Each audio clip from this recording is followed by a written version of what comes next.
कुर्बानी इसी में है सब आशिकों की कहानी सुनो मेहरबानी. Jai Baba. Hello everyone and welcome to the Meher Spiritual Center's New Life presentation. Today we are doing session number 8 on Meher Baba's work at the Kumbha Mela, March and April 1950. We are so grateful to Dr. Ward Parks, who from Meherabad is working with us to do a 17-session series on a very comprehensive deep dive into the new life phase of Baba's work. And we are here at session 8 with the talk about the Kumbha Mela. And we here at the center are very grateful to be able to share Meher Baba's life and message, because that's actually a big part of our charter, to be able to do so, to be able to, without supplanting professed beliefs, share about Baba's life and his message. And this is a combination of this incredible journey that he does with his companions for several years, and it also shows so much about who he was and what his message was about. And this particular period of time, we will learn a lot about today through Ward's kind of detailed, step-by-step show of what happened during that time. So I'd love to turn it over to Ward to begin our session 8 today. Ward? Well, thank you, Susan. So we're into the period in 1950, March and April. The training period ended December 31st, 49, and the new life in real earnest began on January 1st, 1950. And on January 12th, Baba arrived at Dehradun. So we covered that last time. So this is the part of the new life where Baba was headquartered in North India, in Dehradun, right in the foothills of the Himalayas.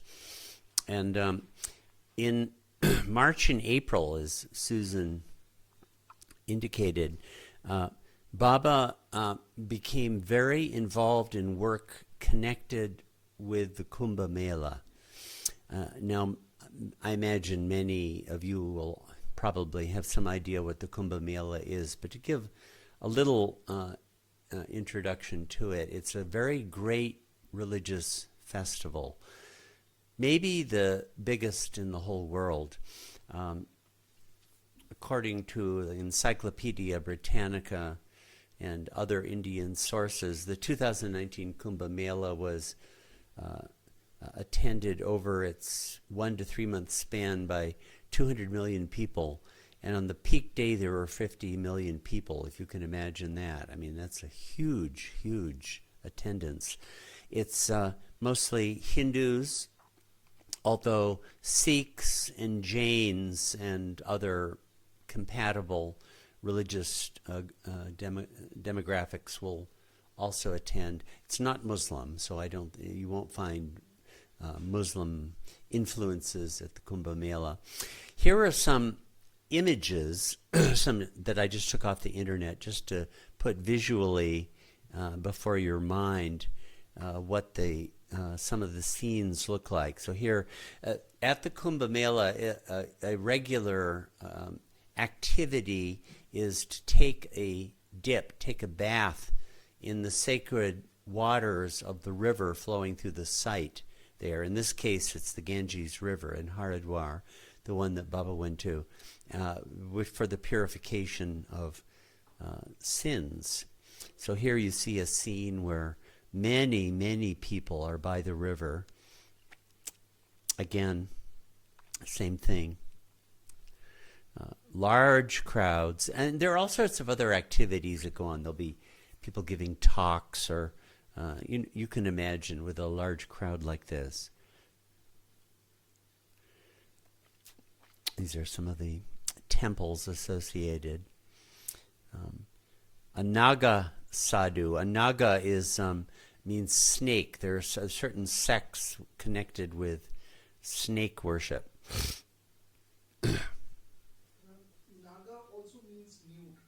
Oh, nude. Oh, I'm being corrected. So this might be a nude. There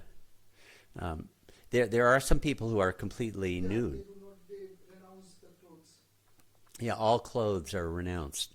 See, as you can imagine, it's a rather colorful sort of thing, these events. It has nothing to do with sexuality, obviously. It's asceticism. There'll be people who cover themselves with dust who are completely in the nude. You can see here what some of these extreme characters look like. Look at this fellow. Here's a Naga sadhu. This is probably the type you're talking about, Naman. He looks like he's of that sort. Flowers in the river. Here you see the river scene at night. I'm sure there are beautiful scenes and probably disgusting scenes and every kind of thing goes on at the Kumbha Mela. So those are some images from the Kumbha Mela. Here's a little bit about its background and its history. It actually takes place at 4 different localities. And see if I can successfully show you on Google Maps where these are. One of them, okay, we might take a little break because I might have to do a little search here.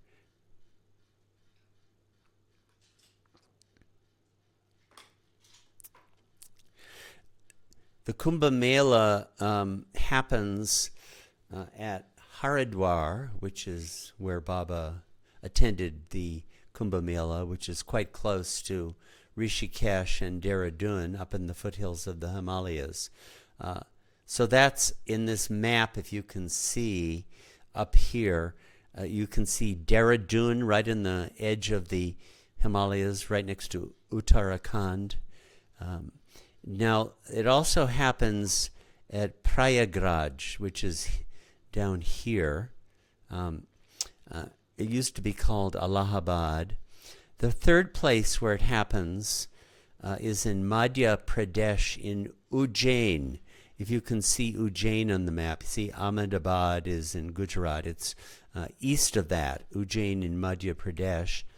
And the fourth place is in Nashik. You know, Baba had his ashram at Nashik at various times. So Nashik is quite close to Ahmednagar. In the Google map, it's now Ahilya Naga shown there. It's about, 200, 175 kilometers to the northwest of Ahmednagar. You see Mumbai, Pune, Ahilya Nagar, and Nashik. So those are the 4 places where the Kumbha Mela occurs. And it will happen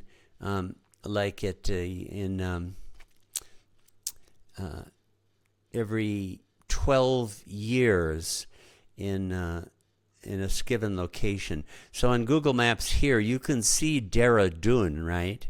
And it's in kind of a valley. It looks like there's a range of foothills to the south of it, but Dehradun itself is at a low altitude, but immediately past it, the foothills rise, and you see all this white snow in this map. Well, these are the Himalayas. These are the biggest mountains and the mountain range in the entire world. If you go up the road, Mussoorie is several thousand feet above Dehradun. So the place where Baba was in Dehradun is right down. I see a number 7 in my map. It's on the southern edge of it. It's Manjri Mafi that's been renamed Meher Mafi. And that's where Kumar was able to sell some property to the mall. And if you travel about 40 kilometers down the valley here, you see you get to the Ganges. The Ganges doesn't go through Dehradun, but it does go through here. You can see down almost where the Ganges comes out through the foothills out into the plain is where Haridwar is. So that was the location of the Kumbha Mela that particular year. But if you go upstream, you see, if you can see up near the head of that valley area, you get to Rishikesh. And that's a very famous place with lots and lots of ashrams all the year round. It's not Kumbha Mela dependent or anything like that. And if you go up to Rishikesh, if you can see on the map here, you get right into the foothills of the mountains. So the Ganges comes right out of the mountains right there at Rishikesh. At Rishikesh, the Ganga is just a small stream, but two streams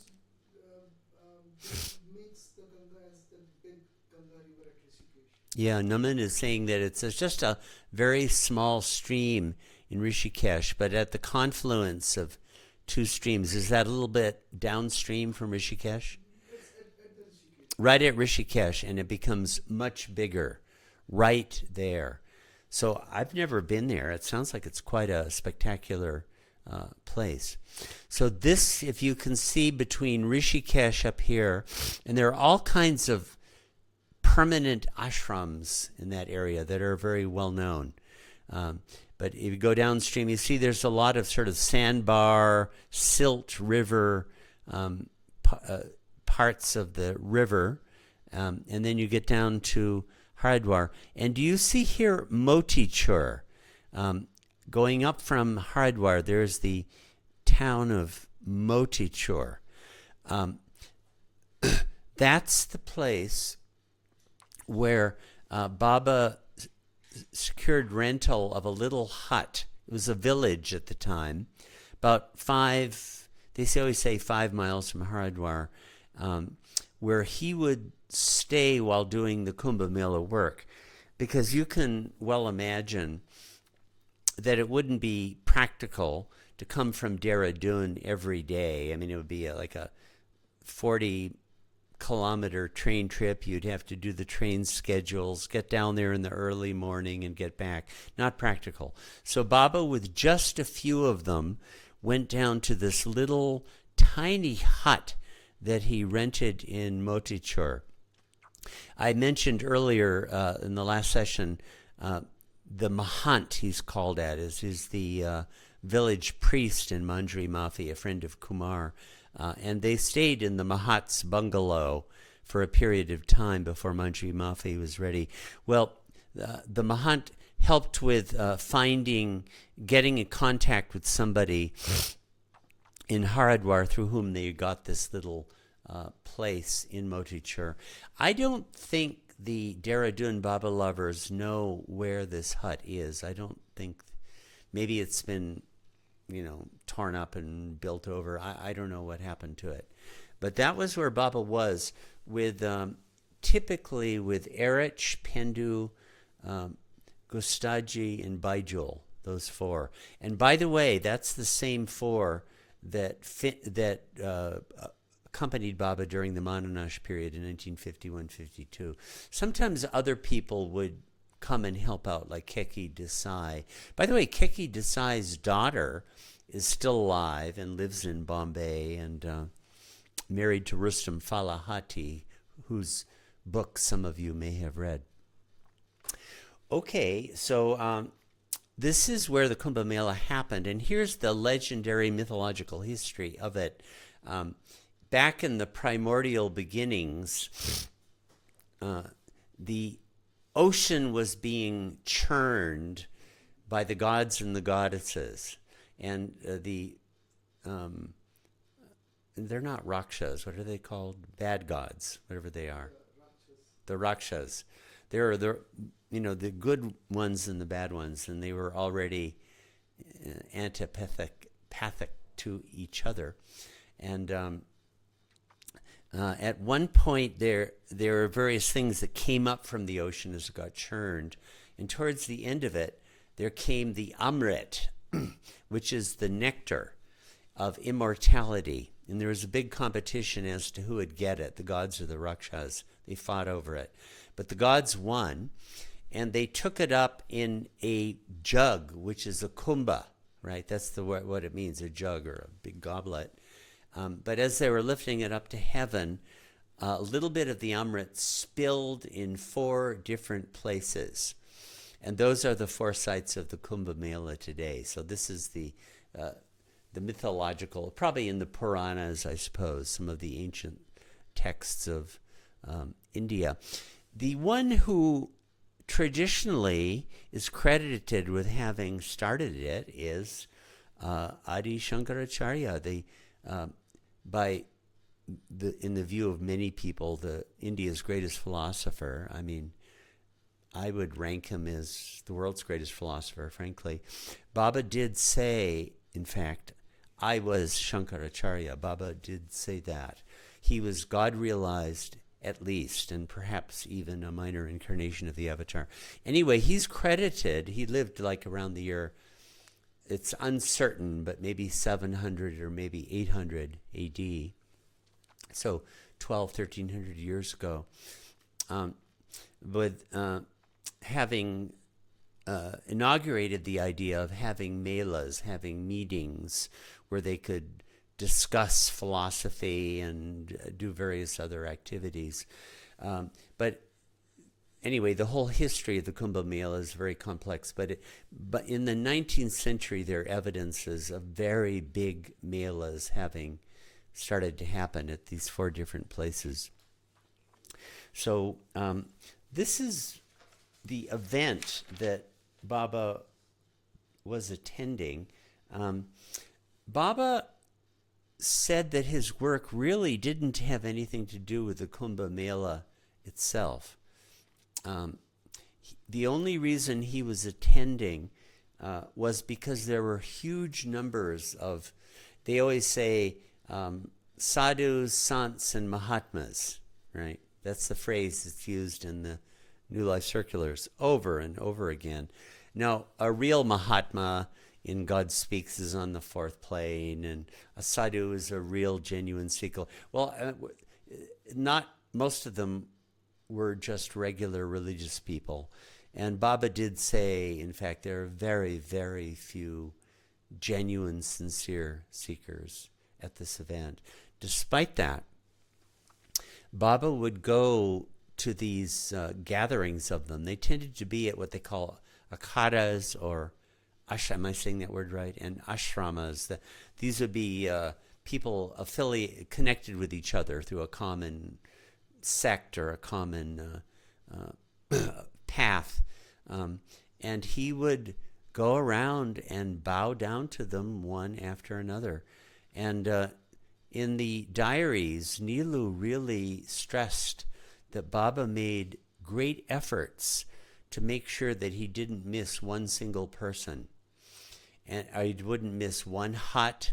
There are all these thatched huts that had been improvised for the end. He would seek out everyone, and he would bow down. Sometimes he would touch their feet. Sometimes he would press his head on their feet, and just go on from one to the next, to the next, to the next.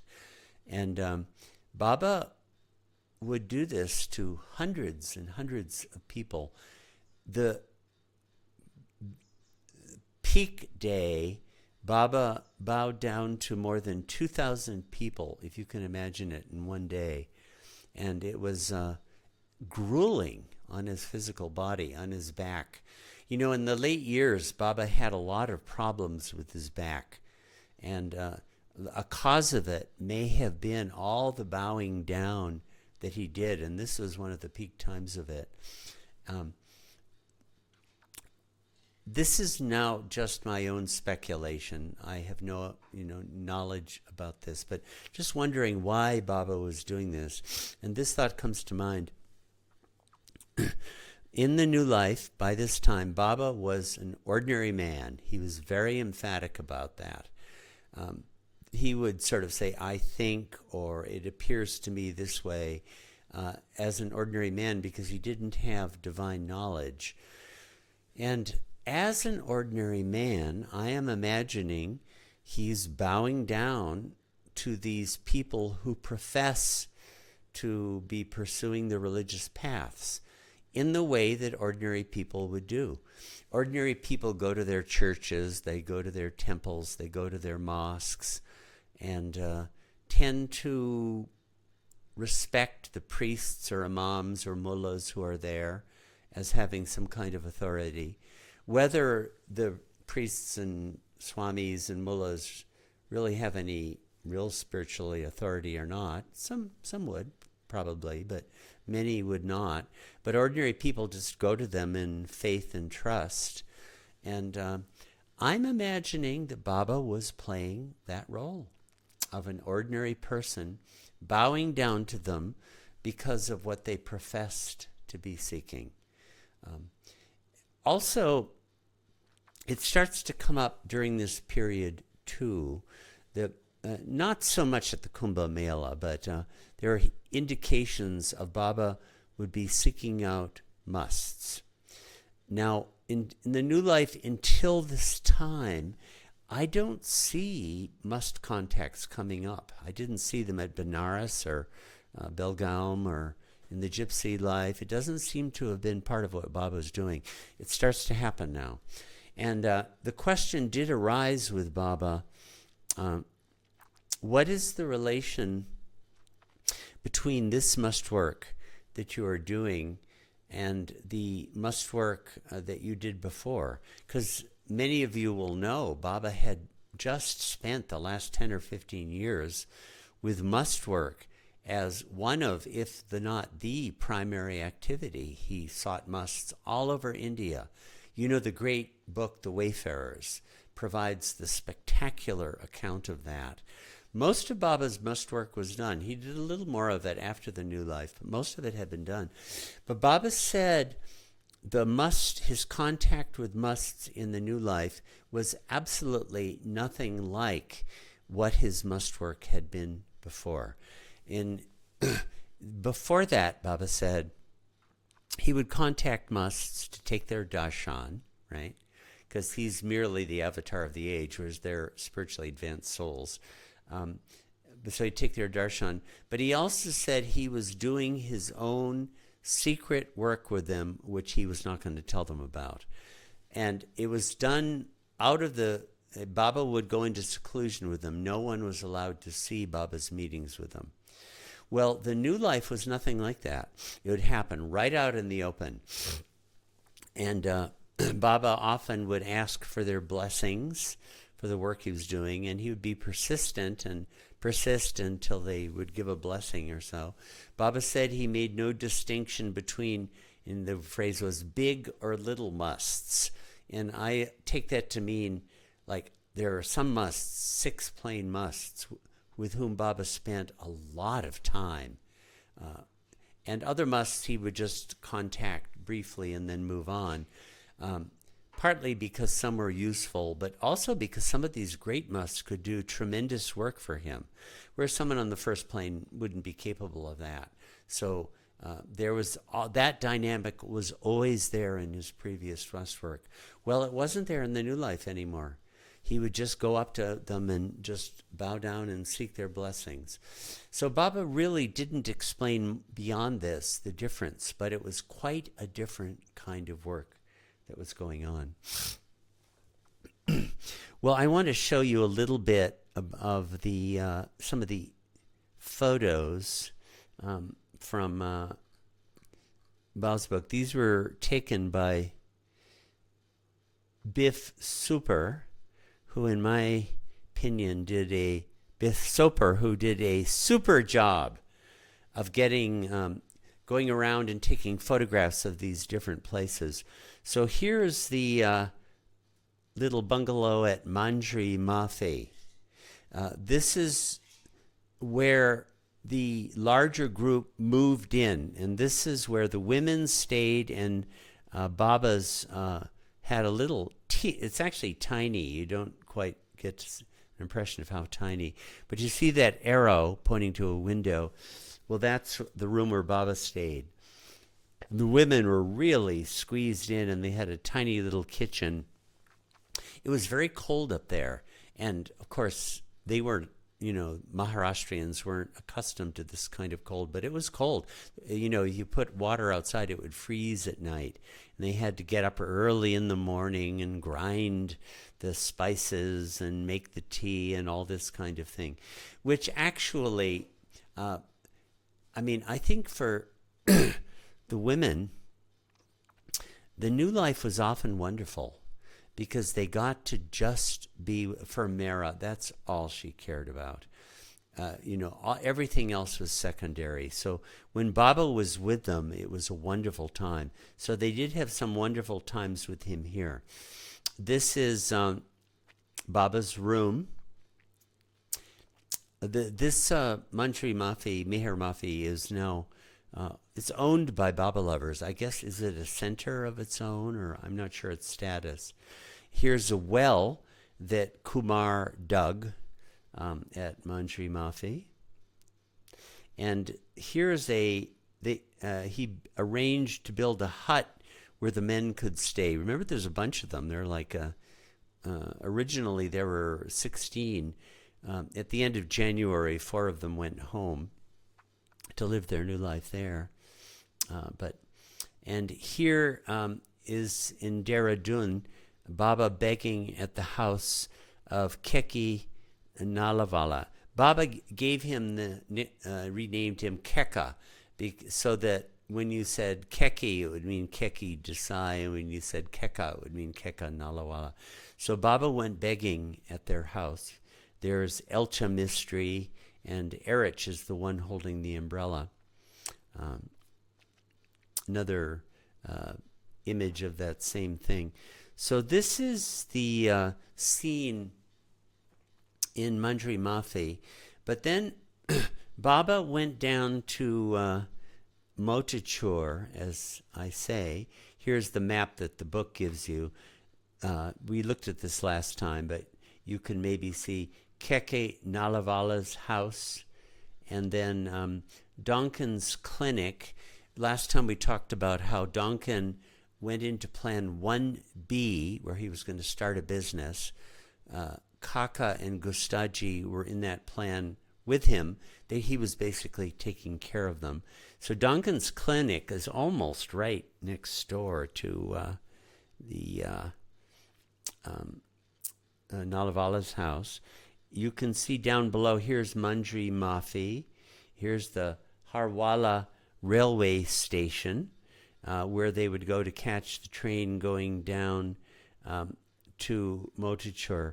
I think that Motachur in this map is misplaced. I think it's actually north of Haridwar. That's where the town of Motachur is in the Google Maps nowadays, anyway. So Baba moved down there in early March, and I want to read a few little things, little statements Baba made at this time. Oh yeah, this gives you an image of Haridwar, what the temples look like there. And here's a bridge at Haridwar. There's the Ganges flowing through. But Baba made some curious comments, and so here's one of them. This is March 3rd, just before they were going to set out from Motachur. Baba then told them, during the period between October 16th, 1949 and March 1st, 1950, I have committed consciously and deliberately one big mistake, and I want the companions to kick me so that God forgives me.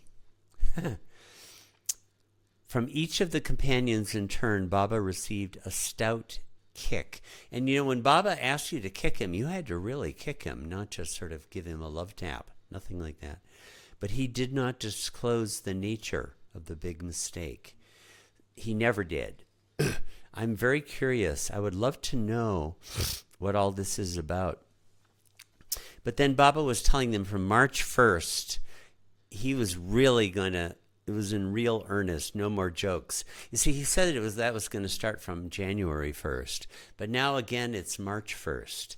It seems that Baba was still not satisfied with the way the life was being made. But here he says, if I find you committing mistakes consciously, he explained, I will not check or correct you. For the next 2 or 3 months, I will not even draw your attention to them, as I and you will go on a furlough of 2 months. And now he's giving them a furlough. After this period, I will, according to the efforts of individual companions, either send you away as a defaulter or make you lead either plans 1B or C. Remember, plan 1B is where you start a business or work, and 1C is where you go home and live the new life there. Or 2, and there was nobody in plan 2.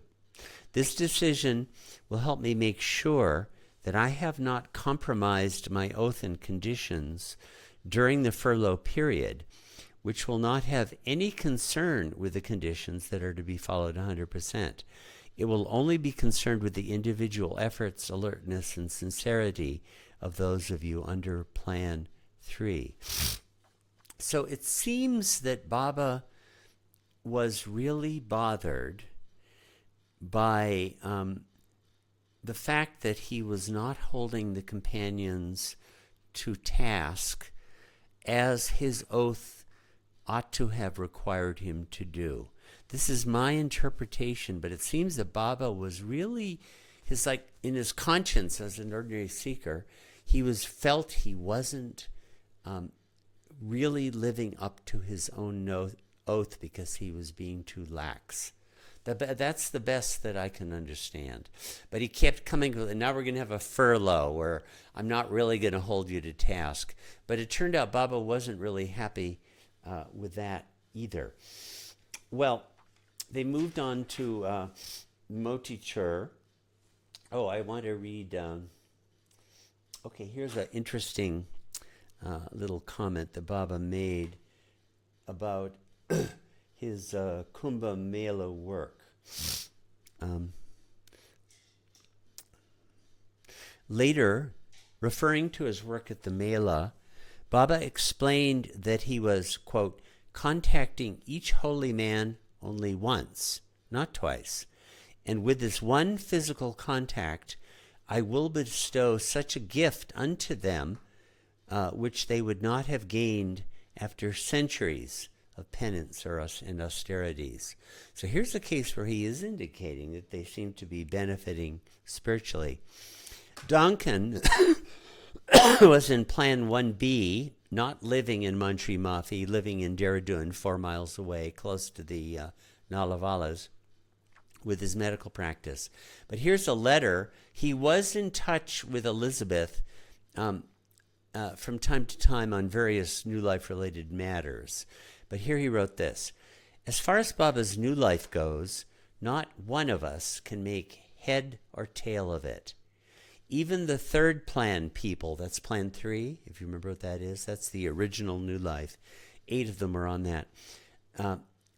Now with Baba, so they're living with Baba, unlike Duncan, who was living in Dehradun, do not expect to be there long. And Baba has openly told them that he does not want them with him. It is all a mystery, and again a mystery, and very difficult both for those who are with Baba and for those away from him. I went into Plan B, taking a temporary job, since that is what I felt Baba wanted me to do. But whether it is a frightful waste of money, I really don't know. Because he had to set up a medical practice, he rent a place to be, medical equipment he had to get, all of this. Also, I don't know, as you can realize, how long Baba will let me keep at it, practicing medicine at Dehradun, whether for a month, a year, or a lifetime. As far as Baba himself goes, he is as adorable as ever.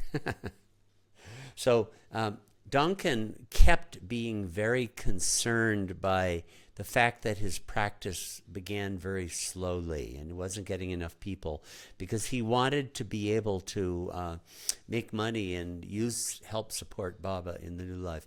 And Baba would meet with him and Baba would say, don't even think about the money. Don't worry about it at all. If it doesn't work out, you can just close down your practice and rejoin me again.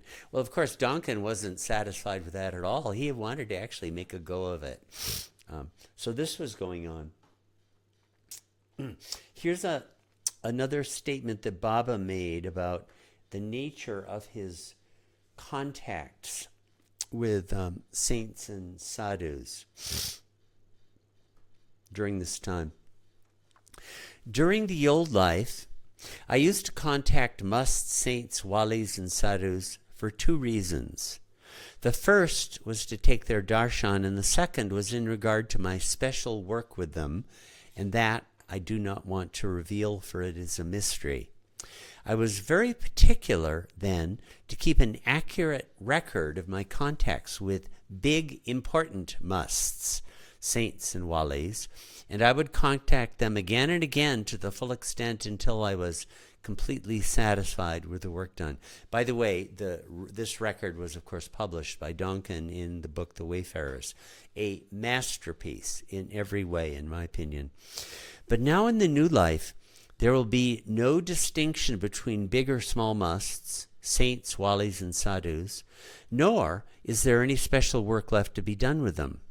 I go to them only for their darshan and keep records for my personal satisfaction.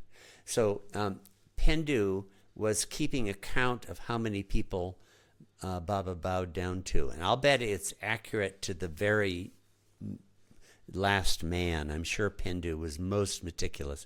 Nevertheless, I must emphasize that this work is not just a pastime. It has a definite significance for me and a reason behind it. What was that reason? Baba never said. So here's another little comment that Baba made on the nature of this work that he was doing. Returning to Modicure late in the evening, Baba explained to the companions, my work at the Kumbha Mela is, in a way, related to spirituality, though in the new life we have nothing to do with spirituality. Isn't that interesting? It's related to spirituality, even though the new life has nothing to do with spirituality. In the past, such holy places as we visited today were once permeated with spirituality, but anyone going on a pilgrimage to them these days will find a complete absence of any so-called spiritual atmosphere. So we seem to be in an age where things have immensely declined. A little comic episode. They were walking back to Modicure at the end of one day, and Erich noticed two crows mating. And Erich said, well, that means that we're going to die. That is he and Pendu, because we saw it. And, oh, is that so? And Erich knew all kinds of odd stuff like this, and he was just coming up with entertaining conversation. I'm sure that's all that it was. And he said, well, there's a remedy. If we send a telegram to a relative saying that we're dead, we'll be spared having to die. So Baba immediately had them send out telegrams that Erich and Pendu have died. It was sent out to Keki Nalawala, who was supposed to send it out all over India to their relations. But then the next day, Baba said, okay, now send them a telegram that they haven't died. And there was a delay in the first telegram, and Keki got the second telegram first. So the crisis telegram never got to Erich's and Pendu's families. You have to be careful when you say, actually, one of these, this isn't New Life, but Elcha Mistry, who's one of the people in Dehradun, who is very, very funny. The stories about him are so funny. But they were, is in the 50s, and once he told them, I said to Baba, there's a temple in this village, and there's a must who turns into a tiger every night. You know, just a ridiculous story. Baba said, oh, is it so? Elcha, yes, Baba, so, it's so. So Baba said to Erich, okay, go up and see and check and see if they're really, because Baba would want to contact this must. If he turned it, and it was like a 10-mile ride through these totally dirt roads in rural India. And so Eric said, Baba, you know Elcha, he's just telling a joke. And Baba said, go check it out anyway. So Eric had to bicycle for hours up to this little tiny temple up in this little village. And it was complete nonsense. Nothing remotely like that was the case. Actually, this was the occasion in which Erich, on coming back, thought, if I get back, Baba will immediately set me to doing some other job. I'm exhausted, so I'm going to take a nap. So Erich, right on the road in this jungle, he actually tied the bicycle to his wrist with a rope and took a nap. And when he got back, immediately, Baba asked him all about it. And then Baba said, why did it take you so long? And Erich confessed what he had done, and Baba, I think he might have twisted his ear and said, never do it again. So this is Elcha. He would have these stories, these fantastic, there's a tiger with a tail 50 feet long in a darshan, and Baba would say, no, not 50 feet. And he would say, okay, up 35 feet long. And Baba, no, not 35, 20 feet long. And finally, when the tail got down to 8 feet long, Baba would say, okay, that's possible. He was just funny guy, greatly entertaining. I met him once. Did you ever meet him? Yeah. So these are little episodes. Another little funny episode that happened was, just to get a little bit of the daily life, is something happened with Goher. She found, I forget what it was, a creature, a snake or something like that. So Mani spent 2 or 3 hours creating this, out of dough, which he baked, a little lizard, a gecko, and she painted it, and it looked exactly like one. And she told the other women, and when Goher was out, she put it right on her bed. And when Goher came back, and she screamed, and she started disinfecting her bed and all of that. And then they told her it was all just a joke. Mani loved to do these practical jokes on Goher because Goher was so serious and so innocent. You could fool her because she just totally believed what you said. So Mani would do these ridiculous things to her. So this was part of Mani's way of helping create a lightness of atmosphere in the course of the new life. Okay, well, the Kumbha Mela work, maybe I'll read a little bit from one of the circulars. Oh, by the way, I do want to show this. This here is an original New Life circular. This was the diary kept by Dr. Nilu. You may recall Ghani kept a diary until January 21st. We have it. We're working on publishing it now. It hasn't been published before. But when Ghani left, Nilu took over the duties of doing diaries. In a later session, I'll spend a little bit of time talking about the sources for the New Life. But the New Life circulars are one of the most important of them. It was the only real contact between Meher Baba and his old life followers during the New Life. It would be sent out not in the West. They didn't send it out there, but throughout India. So this is Nilu's diary. There are 3 circulars that publish his diary. And he was it's a very copious and very thorough diary. So you can see what it looks like. Mandri Mafi, Dehradun, because Mandri Mafi is close, outskirts of Dehradun, Tuesday, 14th February 1950. Then Mandri Mafi, Wednesday, 15th of February. So this one is quite long. You can see it was printed by Adi. Adi was back in Ahmednagar as a Plan 1C guy now, and he would get the diaries and publish it and print it up. So here it's double columned, as you can see. Here you have something dictated by Baba. You see that? Incorporated in it. And at a certain point, so all sorts of, it's like whatever happened, Nilu would record in his diary, and Baba just had them publish it. Even things that were rather embarrassing. Baba just, there's no concealment. But I want to show you what started happening starting early March. You see here, 3rd of March from Manjri Mafi. That's because Nilu was actually in Manjri Mafi, which is near Dehradun. But Baba had moved down to Motichur. So you see here, Motichur, the 3rd of March, 1950. And Nilu got this information from Erich. So most of these diary entries are double entries.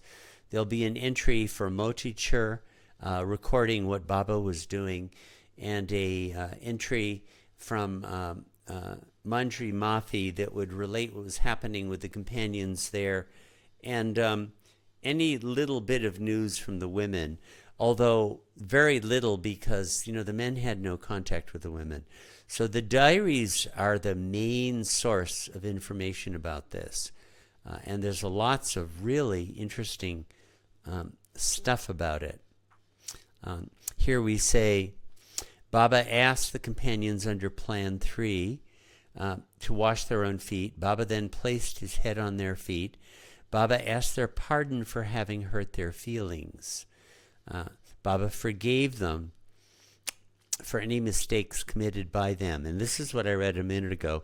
Baba then said, during the period between 16th October 1949 and 1st March 1950, I have committed consciously and deliberately one big mistake, and I want the companions to kick me so that God forgives me. And so they all had to kick him. So you have this kind of stuff being published here. The new, it was really in the late part of March. Okay, I'm going to skip on. You can see it's quite extensive. The last days of March, Baba really began visiting a lot of people. Bowing down to a lot of saints and sadhus. Like here, today by afternoon, Baba completed all his contacts in the various ashrams and akadas at Kankal. He contacted 165 Mahatmas. These last days of March, he did more and more and more. And the peak, I think it might be this day. Is this the day?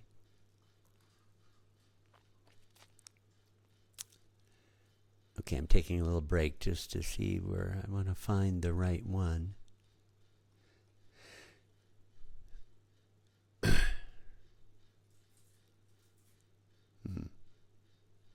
Motichur.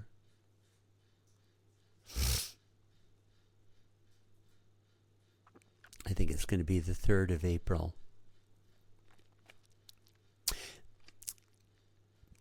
Okay, so let me read this one entry, 3rd of April, Motichur, where Baba's hut was. Baba had a little hut, and they made a little thatched hut for him to do special work in, and the men who were there slept in tents. And again, usually those who accompanied him were Baijul, Gustaji, Pendu, and Erich. Pendu kept count, so he had to be there for all of it. Okay, because of the lunar eclipse last night, all sadhus, saints, mahatmas, and pilgrims who had poured into Haridwar from the remotest corners of India were bathing into the sacred waters of the Ganges very early in the morning, and after performing appropriate rituals, all sadhus, sants, and mahatmas returned to their abodes, ashrams, and akadas. There was a stampede on the road of people towards the river Ganges. Knowing that all sadhus, sants, and mahatmas would be back in their ashrams and nakadas by the 6 o'clock in the morning, after their baths, Baba seized the opportunity to contact them. So he got up very early in the morning at 3 and started walking with the usual number of companions, i.e. Pendu, Arish, Gustaji, and Baijul, towards Hardwar. They had to walk, a couple miles. On reaching Kankal, Baba found on the other side of the Ganges, over Nildara, thousands of sadhus and mahatmas sitting in their camps. There were Bairagis and Tyagis. These are renunciates. Bairagis tend to be Vaishnavites. Tyagi, just someone who's a renounced. Baba started taking their darshan one after another by continually bowing down his head to them, not missing a single sadhu, a tent, a hut, or a camp. After finishing this contact, Baba went over to Nildara, where there was another camp of Maha Tyagis. Maha means great, and Tyagi is a renunciate. There are a lot of references to particular kinds of sects and religious groups. Today, Baba contacted 2,965 sadhus, sants, and mahatmas. Can you imagine that? It must have been absolutely grueling. In fact, it says that. The strain of continually bending down his back and head and taking darshan of these nearly 30,000 souls made Baba completely exhausted. He was working continuously for 11 hours without respite and had to cover a distance of 20 miles to finish this work. At the end of the day, the fatigue and exhaustion was so much that Baba could hardly stand up. In this extreme condition, the companions could not secure any conveyance to take Baba back to Modichur. Remember, this is a really crowded day, so there weren't any, tangas or anything available. So the whole party had to trudge along wearily back to Modichur, tired, fatigued, and completely exhausted. Baba complained that his whole body was aching terribly. So on the next day, on the 4th, in sight of exhaustion, Baba was determined to go to Bwada and contact more of them. But then Baba went on for a visit on the 5th to Manjri Mafi. So when Baba went, the the women were just thrilled, and they would prepare a great meal for him and all of that. Harawala station is 2 miles away from Dehradun. Okay, so they had to walk there. Baba went straight to the ladies' quarters. Vishnu informed that Baba looked very tired and weak and unwell. Baba sent message to the male quarters that he would come to their cottage late in the afternoon, as he was feeling very tired and fatigued. Kaikabad, Kaka, Vishnu, and Nilu were eagerly waiting for Baba since afternoon. At last, he came to our quarters at 4:30 p.m. When he entered our cottage, Nilu, of course Nilu is the one writing this diary, immediately perceived the nervous exhaustion and weakness of Baba's constitution. He looked tired and overworked, and while walking, he appeared to drag his feet.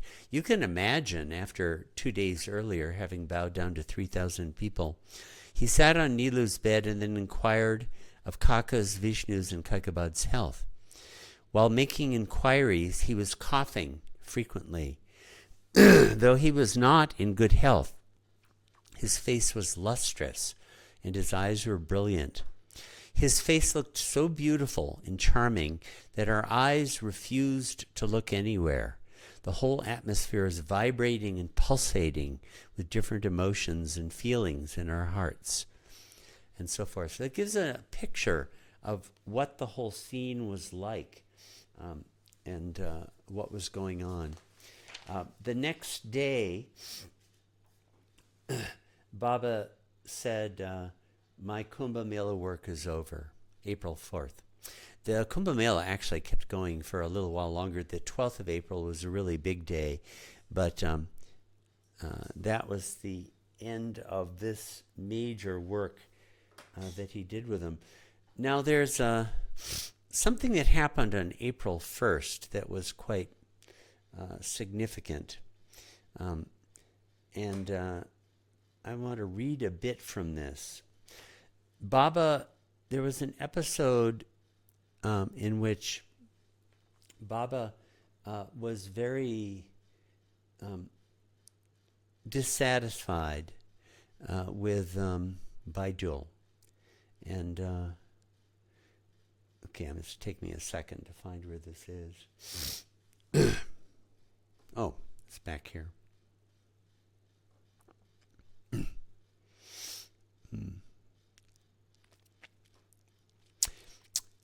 No, this isn't where it is. I put down the wrong number. Trimandri Mafi. Okay, here we go. On April 1st, when right at the peak intensity of this work, there was a little episode, and 10 days later, 11 days later, Baba brought it up, and there was a very important meeting. So here's Abao's book, the version that he gives of this. There was a tense atmosphere. Everybody knew something big was coming up. And Baba said this: I feel that every one of you in Plan 3 is trying his best to carry out the conditions 100%. I am definitely confident that, get this, that 60% of my old life habits are permanently gone, but I feel that 40% of them are still persisting. Therefore, naturally, I cannot send any one of you or all of you away from me unasked or with fault, or to carry out any of the plans 1 or 2. Why couldn't he? Because he wasn't doing it himself, right? You get it? He wasn't in a position to really take them to task. To carry out Plan 3 seems impossible under the circumstances. Remember, they're all on Plan 3 now, except for Donkan and Kaka and Gustaji, due to the gulf that exists between you and me in the matter of understanding while executing the conditions of Plan 3. For example, the incident that took place between Baijul and myself on 1st of April will throw light on what I'm trying to point out. So this is the fullest account that I can find anywhere of the kind of thing that Baba was dissatisfied with. And I have to say, I find it very mystifying. Okay, so he had Erich write out a report of the incident at Modichar in Haridwar. So I'm going to read a bunch of this. On 1st April morning, Baba and the companions left the cottage at Modichar unusually early. Remember, this was the very peak of the work. And Keki Desai accompanied them. Baba's work was concentrated in a few ashrams and nakadas that were left out purposely, allowing them time to gather the full strength of inmates who were expected to arrive before 2nd April. So as the day went on, more would come. Baijul, who was given charge of taking Baba to every ashram and akada for sadhu's contact, took him into one of these akadas. And here's the thing that happened. And seeing that the sadhus there were not in large numbers, tried to leave the akada with the intention to revisit it later on, right? You get Baijul's motive. He saw that it wasn't really full yet, so he tried to leave so they could come back because he knew that Baba wanted to bow down to as many people as possible, right? He was trying to help Baba's work. But Baba, hearing from one of the sadhus there, searched different tents of the sadhus, Mahatmas, and saints, all the while asking Baijul why he adopted the new method of hastening through the work, as was his habit in the old life. In other words, Baijul was trying to rush him, and Baba didn't like that. When Baba repeated this, Baijul told Pendu that Baba had started teasing him since morning. On overhearing him, Baba asked Baijul if that was not criticizing him. That's forbidden. Baijul said he was informing Pendu that Baba had lost his mood that morning. Right? You see the distinctions they're making? One is criticizing, and the other is just giving information about Baba's mood, which was legitimate. Baba then asked Erich whether Baba was criticizing or not, and Erich said that he thought that Baijul was conveying some information to Pendu about Baba's state of mood that morning. It could be termed as information rather than criticism, right? So Erich backed up Baijul, right? Baba, hearing this, was very much annoyed and completely lost his mood. He remarked that when Baijul was criticizing his mood to Pendu, he was wrong, and Baba was not upset then. But later, he was 100% irritated and completely lost his mood because it had disappointed him to know that even at this stage, all who were in Plan 3 had not understood the conditions that were laid down. Baba further observed that if that remark of Baijul's could be termed as a piece of information, then why were Ghani, Adi, Nilu, and Duncan blamed for criticizing him? There are episodes involving all of them. You may remember the strike that Ghani did. This could only be termed as a difference in understanding, and as such could not be tolerated, as he wanted a complete cutoff from old life habits. This attitude and such statements in the new life reminded him of the old life, which he detested. Baba detested the old life. Now get this. Baba further said that he might be wrong, and the companion's view might be right. But where there was a difference of opinion, there would always be a clash and cause for his, that means Baba's, excitement. And if he got excited, you see, the fault that Baba kept criticizing himself for was losing his temper, getting excited about things. And if he got excited, he would either keep mum and quiet over it, which would compromise his oath.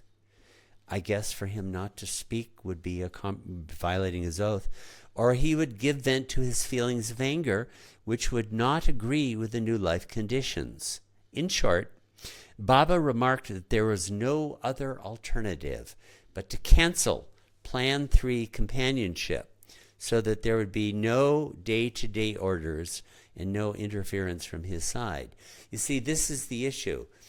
He was bound to take them all to task because they're in Plan 3. So he had to cancel Plan 3 so that he wouldn't be under that obligation. It looks like that's what Baba was bothered about, that he wasn't keeping up to his oath properly.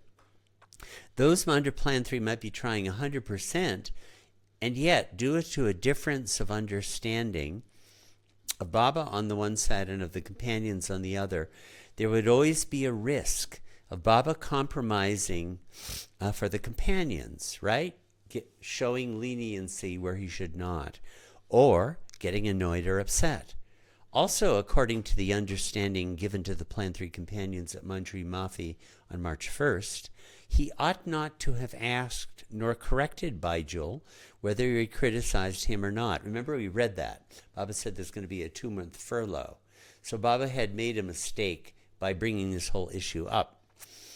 Much less, he ought not to have lost his mood and temper. From all this, it seemed impossible to continue with Plan 3 if his oath was to be kept 100%. Therefore, he decided to discontinue with Plan 3 without dissolving it. In future, if he'd like to take anyone outside the old and new life into Plan 3, he could do so. So they are all going to be expelled from Plan 3. Major development. Remember, back at the end of January, 8 of them had picked that. Now Baba's going to end it. He said he would come up with a new plan. Okay, I'm going to read some more of this, and I don't altogether understand it, and I so wish that back when the days when Erich was there, I had known what I know now, because I would have brought this up and read this to Erich and said, what was it that Baba was dissatisfied with? I'm suspecting that in ways that Baba could see, they were persisting in habits. And in Baijal's case, he had habits and how you contact people, how you contact musts, and he was rigidly pursuing it when he could see that Baba didn't like that. Now, Baijal actually, in another place, said, well, if I'm just a companion, Baba, I could say what I thought. I could give my opinion too. But I think with all of them, Baba was, in fact, there's one place where Baba said, if Erich says one more time, I'm sorry, Baba, it's my fault, I'm just going to throw up my hands. Well, what was Erich supposed to do, right? He was saying, I'm sorry, it's my... But here's what I suspect. That Erich didn't really feel that, but knew that he should say it and said it, and it wasn't real. And so you can't get away with that with Baba either. I think all of them, this is just my opinion, in subtle ways were persisting in old life habits, and Baba could see it. That's what I think. So I'm going to read a little more because this is really a big moment, actually. I repeat that if I find any mistake on your part, which from your point of view may not be a mistake, right? They could be right and Baba could be wrong. They're all just companions. I must either be indifferent to it, which would be against my oath, or I must send you away, which would be doubly wrong because I myself have not yet overcome my old life habits 100%. Therefore, up to March 1st, I had to take a middle course of correcting mistakes. This used to make me annoyed and so jeopardized my oath. I am firm to my oath even if all the companions leave me. I therefore decide today definitely that from May 1st, 1950, none of you remains in Plan 3. I shall remain alone to carry out these three phases of the New Life Plan 3. Remember, those are begging, Langodi, gypsy life. They were all to be doing that. Now they're out and Baba's going to do it himself. And I ordered that all the companions of Plan 3 and of Plan 1B to join a new plan, which will enable you to earn your livelihood and yet make you stay in one group near me. We'll get into that next time. There's going to be a new plan. I shall provide this group with capital on loan for starting this new plan and business for maintenance. It's going to be a labor phase 1B plan. It turned out to be the ghee business. We'll get into that next time. This new plan is a temporarily restricted B group plan. And it makes me think when the new life starts to get lived by vast numbers of people, lawyers will be happy to know that there's still room for their profession, because there are all these legalities: temporarily restricted B group plan, Plan 3, Plan 1. This isn't just Plan B, this is Plan 1B because they're getting a loan. So, and bureaucrats. So if you're a lawyer or bureaucrat, there's hope for you when the new life comes. And when you repay me the loan, he's going to loan them 16,000 rupees.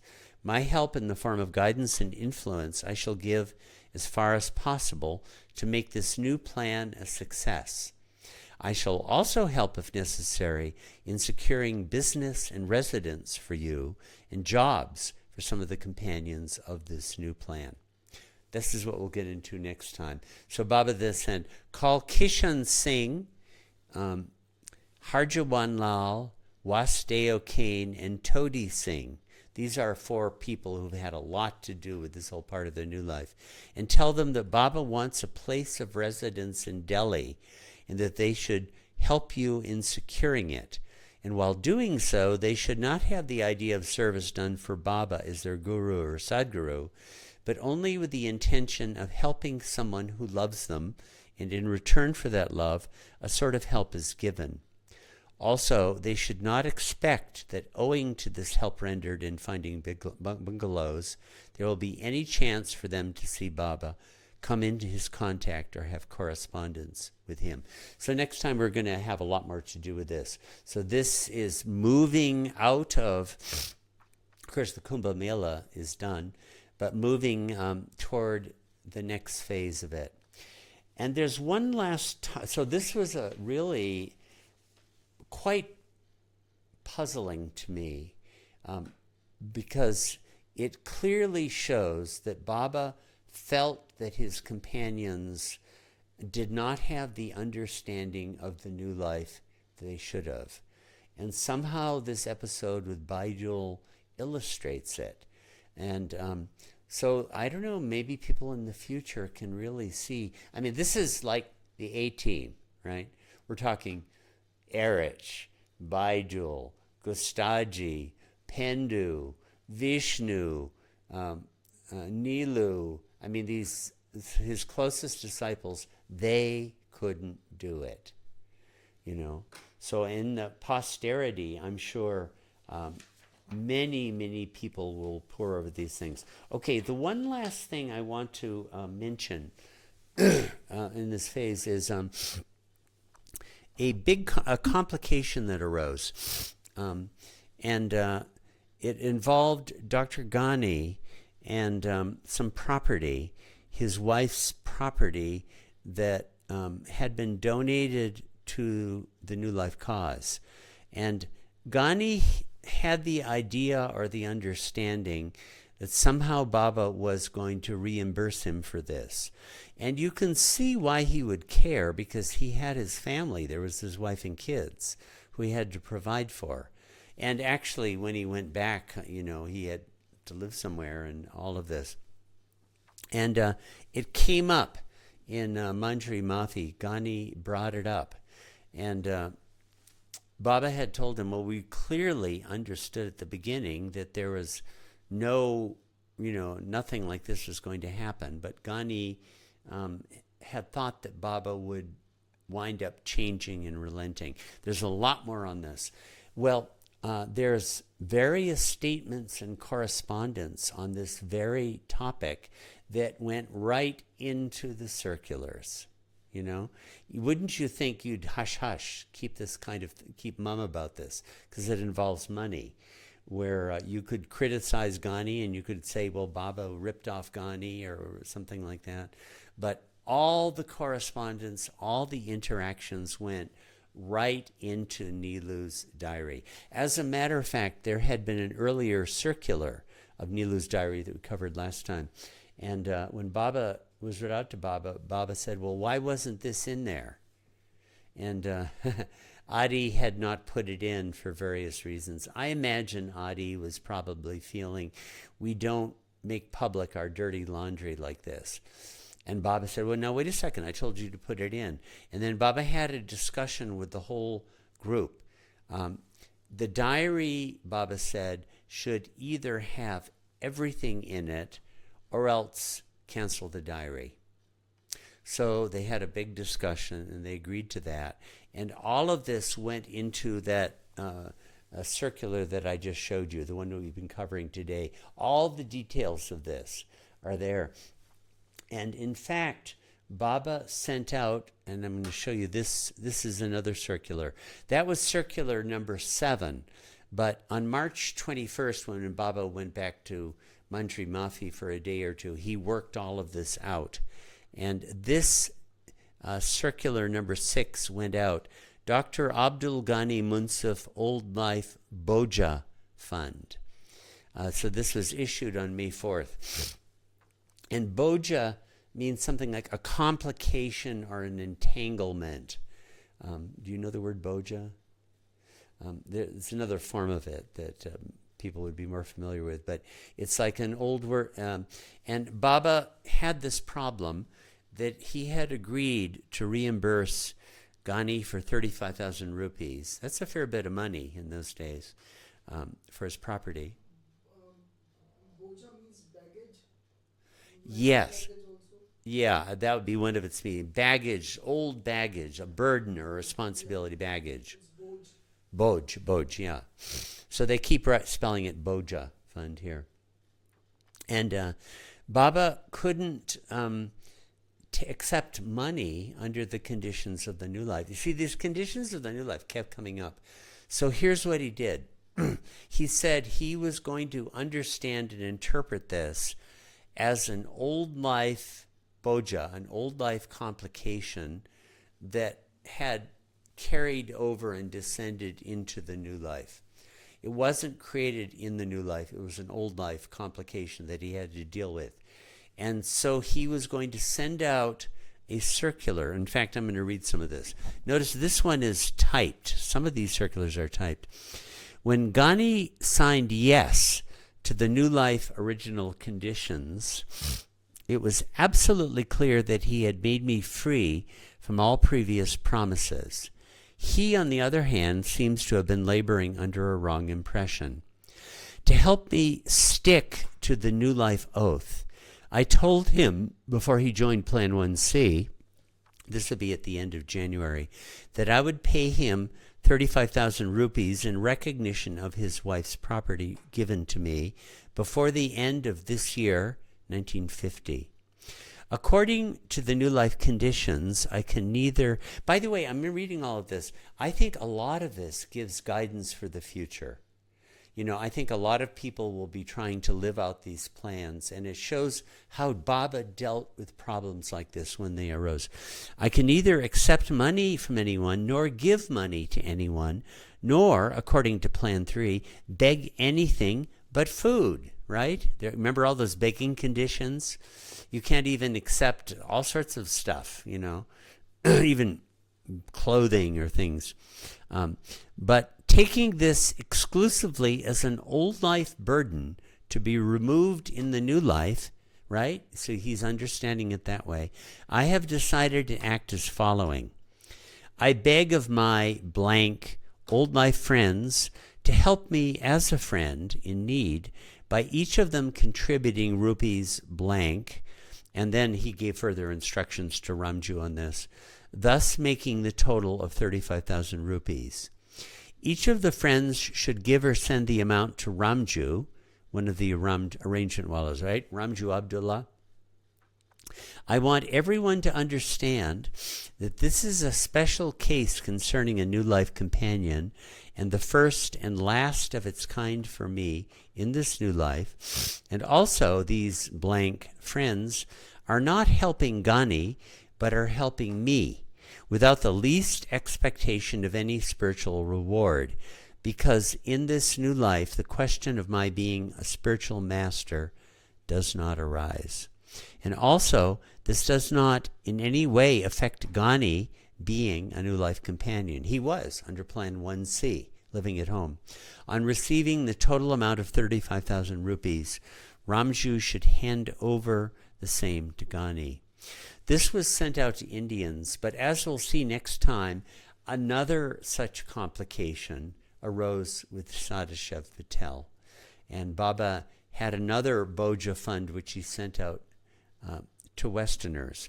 So at the end of the first year, as we'll see when we get there, Baba was expressing, he appreciated that everyone had done their best, but there were the new life had not, it had been an eye-opener.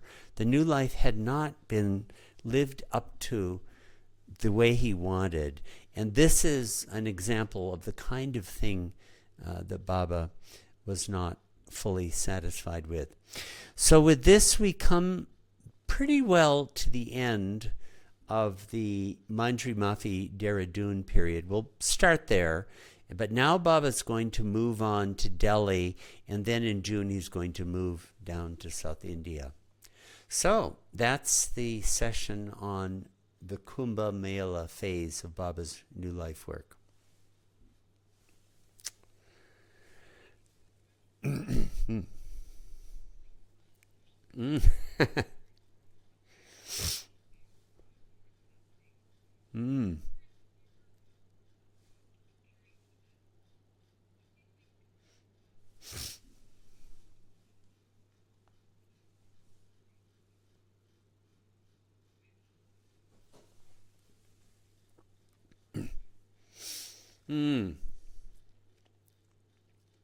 Well, here's a kind of a funny story. It actually isn't. It's there was a servant, one of Kumar's servants, he had given to help them out. Satyapal is his name.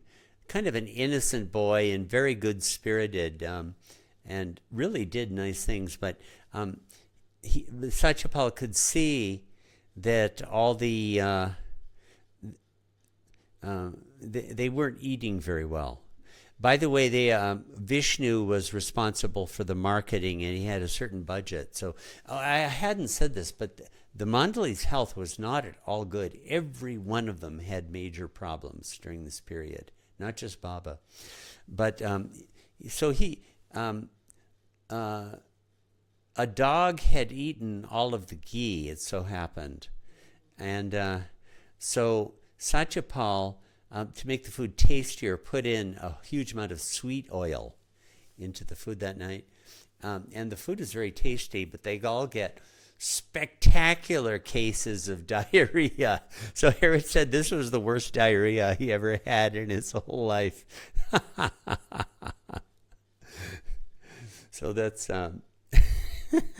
this sort of thing was happening. Here's the kind of a funny episode during this whole period. I love this one, actually. It involves Murli. Here's a picture of Murli. But he was, they sold off all the carts and animals, just about everything, except a little bit the women had, but they hadn't yet. And he was driving the bullock cart. He was on his own at this point, back to the ashram. And the two bulls got stubborn and refused to move. They were English bulls and pulling this cart. And they were right in the middle of the road, and he couldn't get them to move. So this, it so happened a car came up. You know, there weren't all that many cars then. And it was a British officer with his family.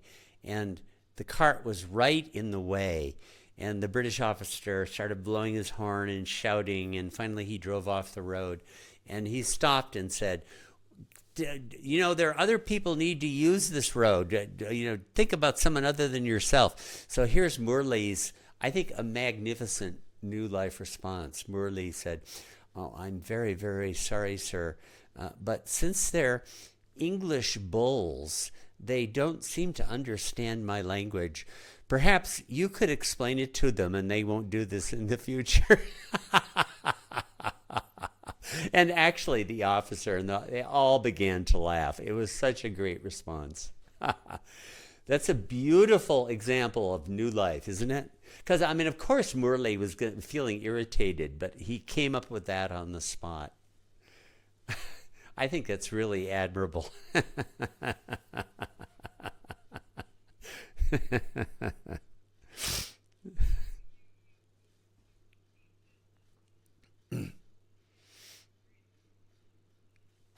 Right.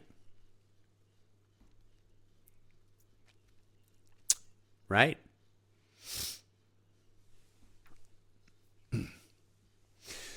Well, next time we're going to go into this new plan. And it's quite a developed plan. It's quite complex. And it's going to be setting up a business, a New Life business.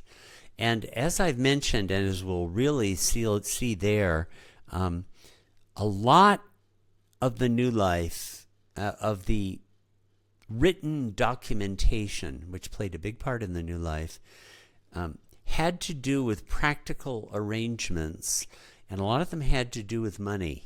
You know, it was very upfront, and the accounting was very exact. So I think myself that for the New Life, I mean, I just feel that in future centuries, we have no idea what's coming.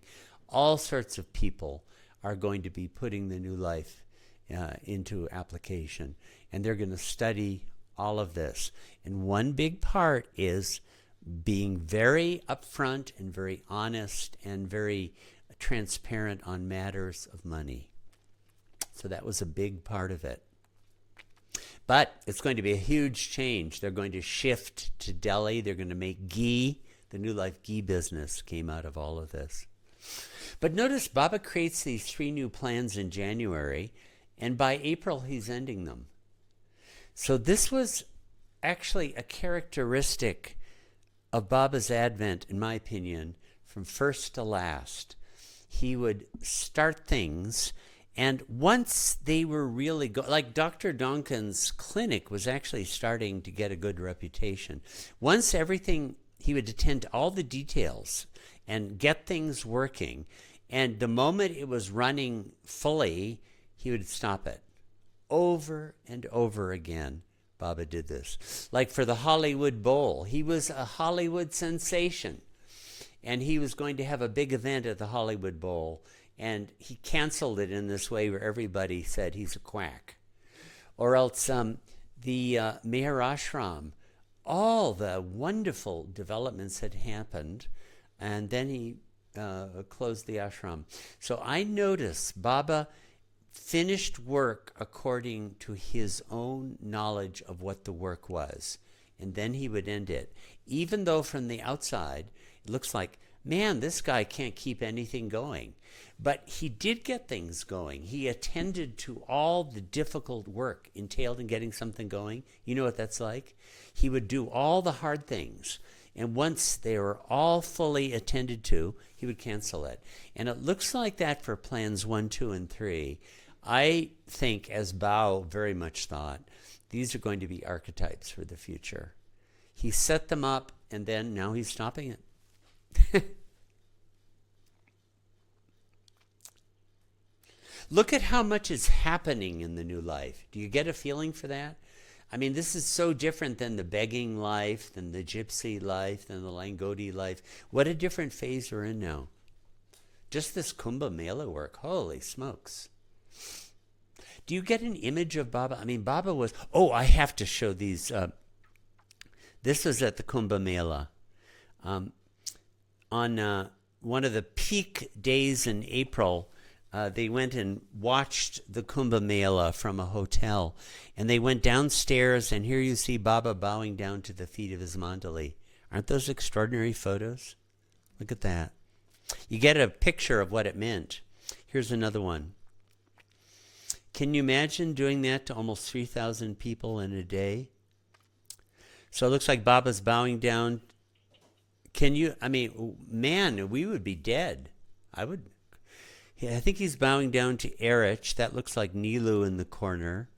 I think that's Baijul on Erich's left. And here he's bowing down to Vishnu.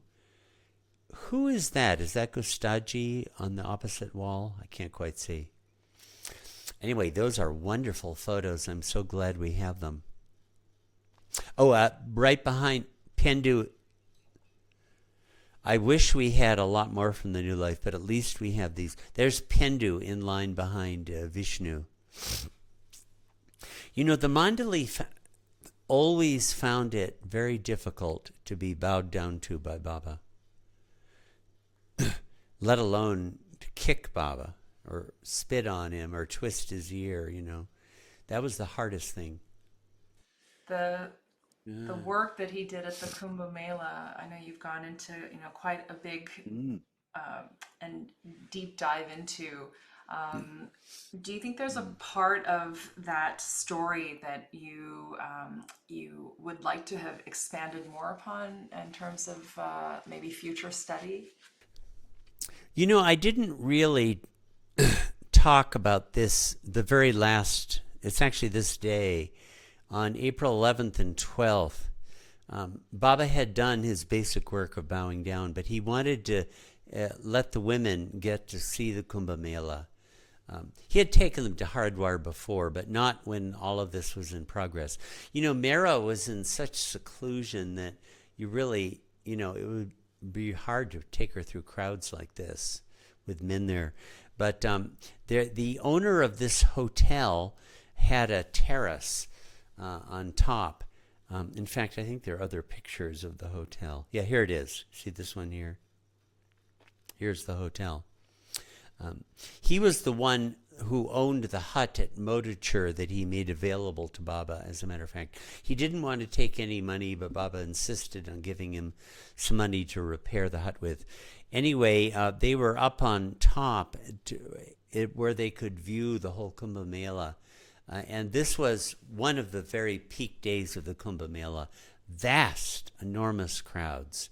And the men went up and mingled in the crowds and went around and viewed things. And the women were up on top. But for some reason, the arrangements were such where they could hardly see anything. And Baba was really displeased. And he told the owner of this hotel how disappointed he was with his having failed to make arrangements. You know, Baba would just do this. He would openly criticize rich and powerful people. And actually, the owner was extremely upset, and he very much apologized, and it all got worked out. So there you see. So Baba really wanted the women to have a chance to see what the Kumbha Mela was like. They never did get to see what Baba was doing.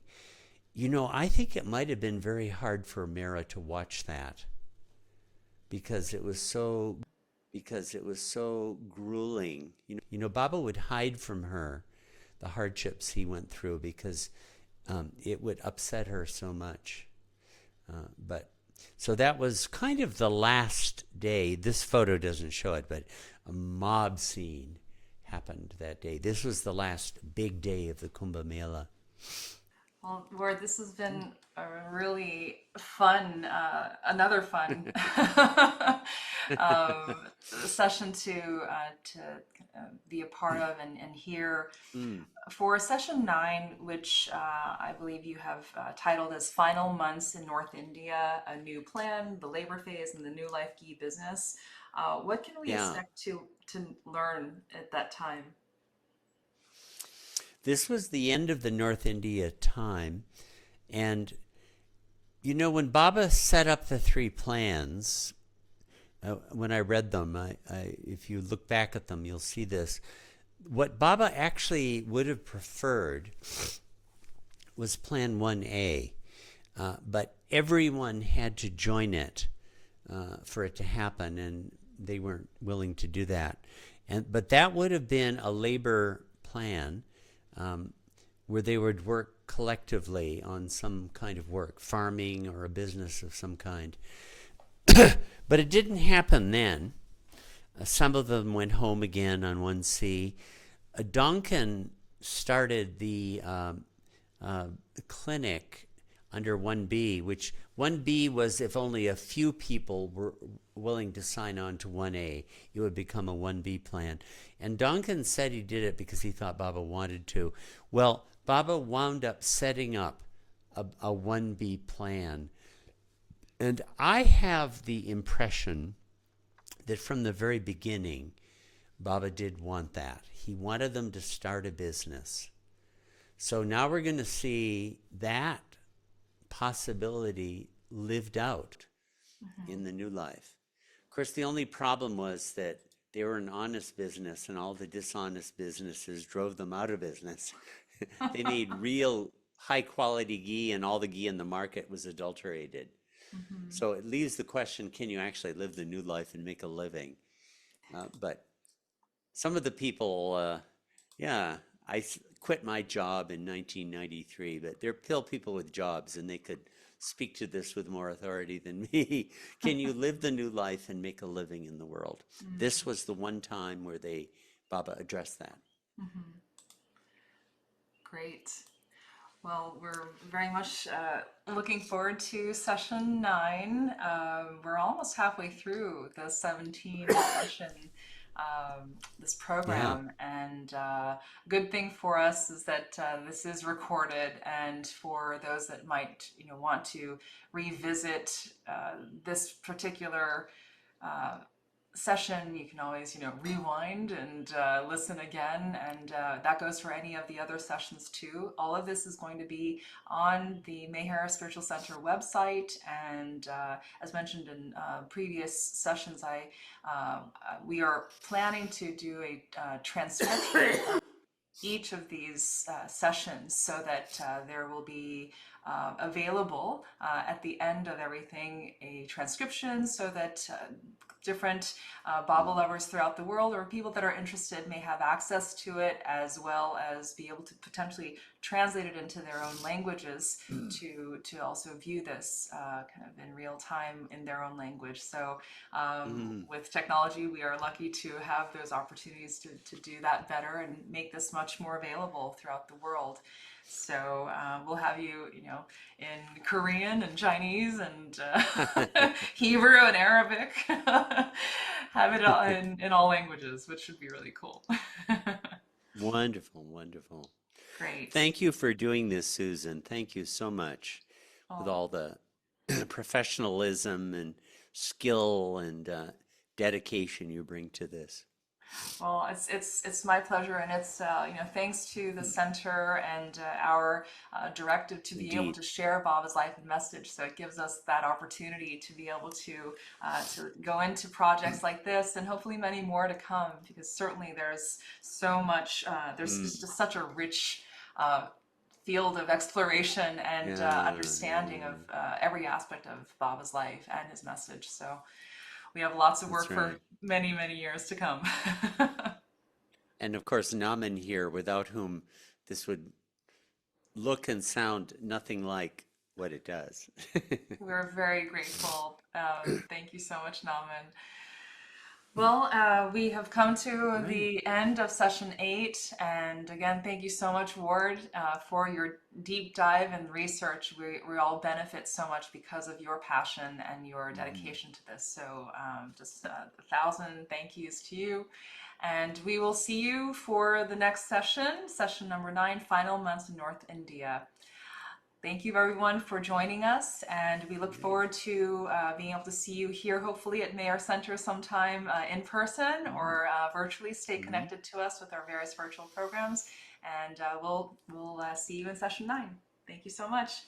Jai Baba. Jai Baba. Thank you.